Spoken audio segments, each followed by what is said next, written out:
देखिए, पार्टी ने बहुत ही उचित निर्णय लिया है। ललन सिंह जी एक अनुभवी नेता हैं और पार्टी की स्थापना के समय से लगातार एक आध साल को छोड़ दिया जाए तो पार्टी के साथ रहे हैं। नीतीश कुमार जी के बहुत करीब हैं, मेहनती हैं। उनके नेतृत्व में बिहार में पार्टी पहले चल भी चुकी है, प्रदेश के अध्यक्ष रह चुके हैं। तो हर तरह से उनका जो अनुभव है उसका लाभ पार्टी को मिलेगा और भारतीय जनता पार्टी से जो अलायंस है उस अलायंस में भी एक कारगर भूमिका में जनता दल यूनाइटेड की ओर से वकालत करने में सक्षम है। तो कुल मिला कर उनका सिलेक्शन पार्टी के लिए बहुत ही हितकर होगा। आगे आने वाले दिनों में यह साबित होगा। सबको लेकर साथ चल पाएंगे पार्टी में? नहीं, पार्टी इसमें सबको साथ लेकर चलना तो है ही और उसके आधार पे ललन सिंह जी में यह सलाहियत है कि सबको लेकर साथ लेकर चल सके। तो सभी को साथ लेकर निश्चित रूप से पार्टी चलेगी, ललन सिंह जी चलेंगे। सर, राष्ट्रीय स्तर पे तो ललन सिंह देखेंगे पार्टी को, लेकिन बिहार के स्तर पे उपेंद्र कुशवाहा के नाम की चर्चा सबसे तेज चल रही है। बिहार में का आप दौरा कर रहे, जगह जगह जा रहे हैं सर, क्या आने वाले समय में बिहार में उपेंद्र कुशवाहा की बड़ी भूमिका होने वाली है? देखिए, आज भी उपेंद्र कुशवाहा की जो भूमिका है बिहार में बड़ी भूमिका ही है और लोगों की भूमिका है। हम ऐसा नहीं कहते कि अकेले उपेंद्र कुशवाहा की भूमिका है। और यह सच है कि बिहार से बाहर पार्टी की स्थिति उतनी मजबूत नहीं है जितनी मजबूत स्थिति बिहार में है।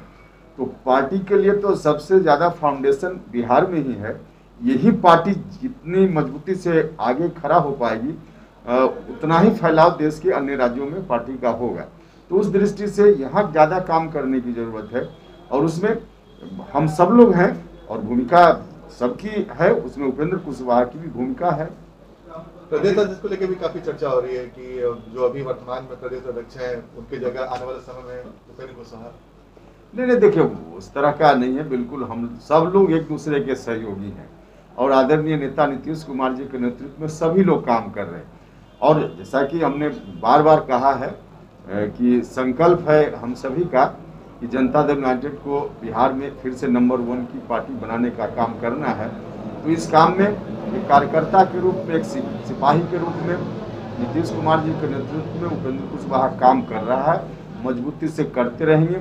बाकी क्या कुछ होता है पार्टी में फेरबदल, उस पर मेरा ध्यान न पहले था, न आज है, न आगे रहेगा।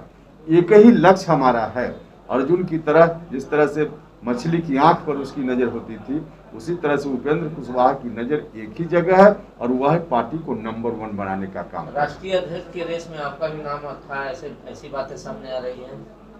नहीं, रेस उसमें कहीं नहीं था। यहाँ कोई इलेक्शन में वोट मांगने की बात थोड़ी थी कि कौन किसके साथ, जनता किसके साथ या कार्यकर्ता, उसका कोई मामला ही नहीं था।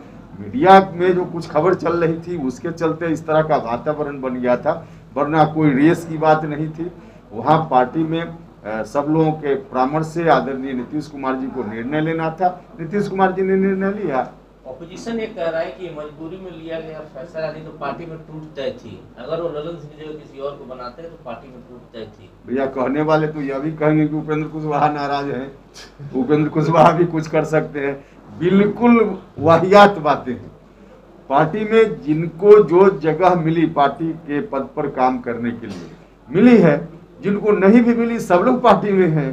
तो ललन सिंह जी को पहले राष्ट्रीय अध्यक्ष ललन सिंह जी तो नहीं थे, अभी 6 महीना पहले तो राष्ट्रीय अध्यक्ष का चुनाव हुआ था, तो कहाँ ललन सिंह जी उसके लिए परेशान थे। इसलिए ऐसा विपक्ष का कहना बिल्कुल वाहियात बात है। एक और मैटर है जो सबसे तेजी से उठाया, कास्ट सेंसस पे भी कल बात हुई आप लोग की मीटिंग में। हाँ, निश्चित रूप से। देखिए, कास्ट सेंसस कोई आज की बात नहीं है, बहुत पुराना डिमांड है और कोई पॉलिटिकल पार्टी नहीं, हम लोगों का मामला नहीं।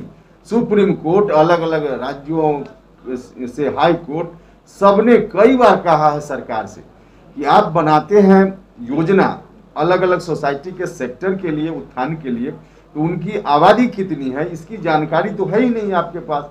लगभग 100 साल पहले गणना हुई थी 1931 में और उसके बाद कोई गणना नहीं हुई।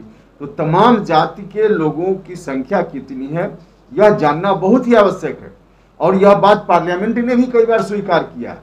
और बिहार विधानमंडल ने तो यहाँ से प्रस्ताव पारित करके कई बार भेजा है। और 2018 में जब हम मंत्री थे, मेरे सामने की बात है, राजनाथ सिंह जी पार्लियामेंट के अंदर, लोकसभा के अंदर स्पष्ट रूप से उन्होंने कहा था कि जो अब जनगणना 2021 में होगी, उस गणना के साथ साथ जातीय जनगणना भी होगी। उन्होंने साफ साफ मंत्री के रूप में पार्लियामेंट में कहा है। अब उसके बावजूद इसमें कंफ्यूजन अगर कहीं से है तो मुझको लगता है कि यह ठीक नहीं तो है। इसकी शुरुआत शायद बिहार से क्यों नहीं करते हैं? जो कर्नाटका मॉडल के बारे में चर्चा होती है, तो बिहार सरकार अपने संसाधन से क्यों देखिए, बिहार सरकार या कोई राज्य की सरकार अपने हिसाब से एक राज्य में कर ले, उसका बहुत फायदा नहीं होना है। देश के स्तर पे भारत सरकार भी योजना बनाती है। भारत सरकार की नौकरियों में भी आरक्षण की व्यवस्था लागू है। कई जात ऐसी है जो बिहार में आपको पिछड़ी जात में है और उत्तर प्रदेश में जाइएगा तो पिछड़ी जात में नहीं है। तो पूरे देश की गणना की जरूरत है। कोई एक स्टेट गणना कर भी ले तो उसका बहुत लाभ नहीं होने वाला।